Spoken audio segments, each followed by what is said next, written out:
Accidental international dental implants and aligners hospital advanced టెక్నాలజీతో ఎటువంటి దంత సమస్యలకైనా మా స్పెషలిస్ట్ డాక్టర్లతో ట్రీట్మెంట్ చేయబడును. Root canal, implants, aligners, laser treatment మరియు జుట్టుకు సంబంధించిన సమస్యలు కూడా పరిష్కారం చేయబడును. మా చిరునామా beside Bhramarambika Mallikarjuna theatre near JNTU metro station, Hyderabad.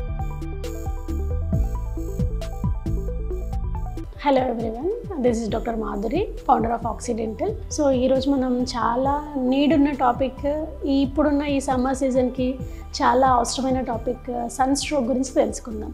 Sun stroke or heat stroke, వడదెబ్బ అని అంటామన్నమాట.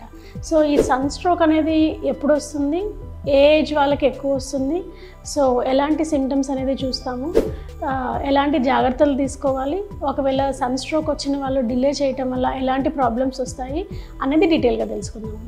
ఆ హీట్ కంట్రోల్ మెకానిజంని అప్పుడు సన్ స్ట్రోక్ వస్తుంది అనమాట. సో దీనికి ఏంటి సిమ్టమ్స్, లేదు అంటే ఏ ఏజ్ వాళ్ళు ఎక్కువ సన్ స్ట్రోక్కి ఎఫెక్ట్ అవుతారంటే 6 ఏళ్ళ కంటే చిన్నగా ఉన్నవాళ్ళు, 60 ఏళ్ళ కంటే పైబడిగా ఉన్నవాళ్ళు, షుగర్ పేషెంట్స్, తర్వాత ఇమ్యూనైజ్డ్గా కాంప్రమైజ్ ఉన్నవాళ్ళు, లేదంటే జనరల్గా ఎప్పుడూ వీక్గా అన్హెల్తీగా ఉన్నవాళ్ళు. ఎందుకు ఇట్లా ఏజ్ గ్రూప్ అని అంటే, సో మనము బాడీ సర్ఫేస్ ఏరియా అనేది డైరెక్ట్ రిలేషన్ ఉంటుందన్నమాట.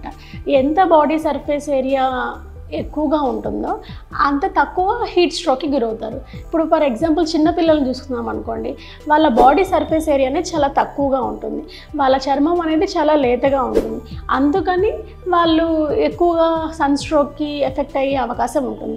అదే పెద్దవాళ్ళు 60 ఏళ్ళ పైబడిన వాళ్ళని చూసుకుంటే వాళ్ళ స్కిన్ అనేది చాలా పల్చగా ఉండటము, లోపల ఉన్న మజిల్ అనేది తగ్గిపోవటము, తర్వాత చాలా వీక్గా డెలికేట్గా స్కిన్ ఉండటం వల్ల ఈజీగా సన్ స్ట్రోక్కి గురవుతారు.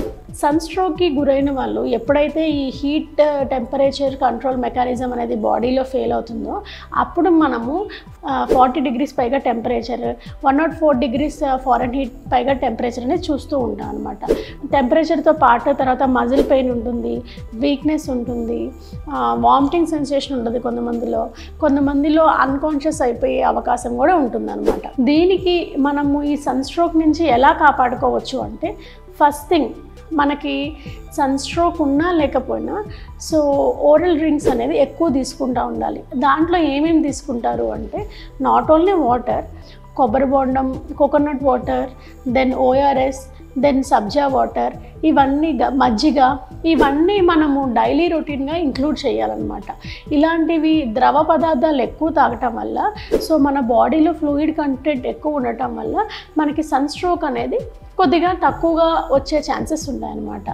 ఈ ఫ్లూయిడ్స్ తీసుకుంటూ మనకి ఏదైనా బయటికి వెళ్ళాల్సిన అవసరం ఉన్నప్పుడు, ఎప్పుడైతే ఈ హై టెంపరేచర్ అవర్స్ అని ఉంటాయి 11:30 to 4:30, ఈ టైంలో బయటికి వెళ్ళడం అనేది అవాయిడ్ చేయాలి.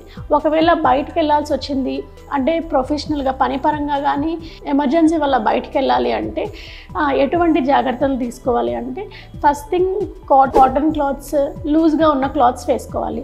ఇలాంటి సమ్మర్ సీజన్లో ఈస్థెటిక్గా పాష్గా ఉండాలి అని ఆలోచించకుండా కాటన్ అండ్ లూజ్ క్లాత్స్ అనేది ధరిస్తూ ఉండాలి. దాంతోపాటు హ్యాట్ కానీ, స్కార్ఫ్ కానీ, కూలింగ్ గ్లాసెస్ కానీ పెట్టుకోవాలి. సో 2 వీలర్స్ కానీ నడిచి వెళ్ళటం అవాయిడ్ చేసి ఆటోస్ కానీ, క్యాబ్స్ కానీ, సో అలాంటి ప్లాన్ చేసుకుని వెళ్ళటం వల్ల ఒక విధంగా మనం సన్ స్ట్రోక్ నుంచి కొద్దిగా బయటపడవచ్చు అనమాట. ఇవే కాకుండా మనం ఏమన్నా బయటికి వెళ్ళాల్సిన ప్లాన్ ఉంటుందో ఈ 11:30 to 4:30 కాకుండా బిఫోర్ ఆర్ ఆఫ్టర్ ప్లాన్ చేసుకోవటం వల్ల చాలా వరకు హెల్ప్ అవుతుంది. సో ఇప్పుడు ఒకవేళ పిల్లలు ఉన్నారనుకోండి, ఏవైనా ఎథ్లెటిక్స్ ఉన్నారు, లేకపోతే పిల్లలు ఉన్నారు, ఎక్కువ ఆటల కోసం సమ్మర్ హాలిడేస్ అని వెళ్తూ ఉంటారు. ఆ సమ్మర్ హాలిడేస్కి వెళ్ళే పిల్లల్ని సో ఈ టైమింగ్ కాకుండా పంపించాలి. ఒకవేళ ఈ టైంలో అథ్లెటిక్స్ ఉన్న వాళ్ళకి సరైన హైడ్రేషన్తో అంటే వాటర్, కోకోనట్ వాటర్, ORS పంపించి, కొద్దిగా చిన్నపిల్లలు అంటే పేరెంట్స్ మానిటరింగ్లో ఉంచితే చాలా బెటర్. సో ఏవైనా రీజన్ కావచ్చు, ఒకవేళ సన్ స్ట్రోక్ వచ్చి ఒక పర్సన్ కళ్ళు తిరిగి పడిపోయారు అంటే మనం తీసుకోవాల్సిన జాగ్రత్తలు ఏంటి, ఇమీడియట్గా తీసుకోవాల్సిన జాగ్రత్తలు ఏంటి అనేది ఫస్ట్ తెలుసుకుందాం. ఫస్ట్ థింగ్, ఒక పర్సన్ అనేది మనము పడిపోయినట్టు గమనిస్తే ఫస్ట్ థింగ్ ఆ పర్సన్ని నీడలోకి తీసుకురావాలి. నీడలోకి తీసుకొచ్చి కుదిరితే ఒక టవల్ లాంటిది లేదంటే ఒక బెడ్షీట్ లాంటిది ఒక చల్లటి వాటర్లో పిండి ఆ క్లాత్ని స్ప్రెడ్ చేసి పర్సన్ని ఆ చల్లటి క్లాత్ మీద పడేయాలి. పండేసిన తర్వాత ఏదైనా టైటన్ క్లాత్ ఉంటే అంటే డ్రెస్ అనేది గాలాడేటట్టు ఫ్రీ చేయాలన్నమాట. ఫ్రీ చేసిన తర్వాత మళ్ళీ ఒక చల్లటి వాటర్లో ఒక క్లాత్ని వెట్ చేసి బాడీ అంతా మనం వైప్ చేయాలి. ఆ వైప్ చేసిన తర్వాత కూడా పేషెంట్ కాన్షియస్లోకి రాకపోతే మీరు దగ్గరున్న ఫిజిషియన్ని కలవాల్సి వస్తుంది. అదే కనుక కాన్షియస్లోకి వస్తే ఎమ్మటే ఒక ఓఆర్ఎస్ కానీ లేకపోతే ఒక వాటర్ కానీ కోకోనట్ వాటర్ కానీ ఇవ్వటం వల్ల కొద్దిగా ఆ స్ట్రోక్ నుంచి బయటపడడానికి అవకాశాలు ఉంటాయి.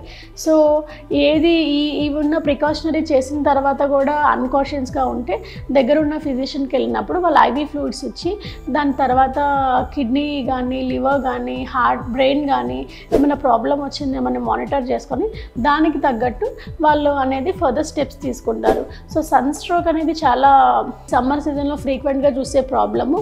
అది సింపుల్ ఫ్లూయిడ్స్ ఇవ్వటం నుంచి ఐసీయూకి వెళ్ళేదాకా కూడా దారి తీస్తుంది. సో చాలా కాన్షియస్గా ఉండాలి. పేషెంట్కి ఉన్న సిమ్టమ్స్ని బట్టి అంటే సన్ స్ట్రోక్ తగిలిన తర్వాత పేషెంట్కి ఉన్న సిమ్టమ్స్ని బట్టి మీరు తొందరగా రియాక్ట్ అవ్వటం వల్ల ఆ ప్రాబ్లం అనేది బ్రెయిన్ దాకా స్ప్రెడ్ అవ్వకుండా ఉంటుంది. So thank you for watching.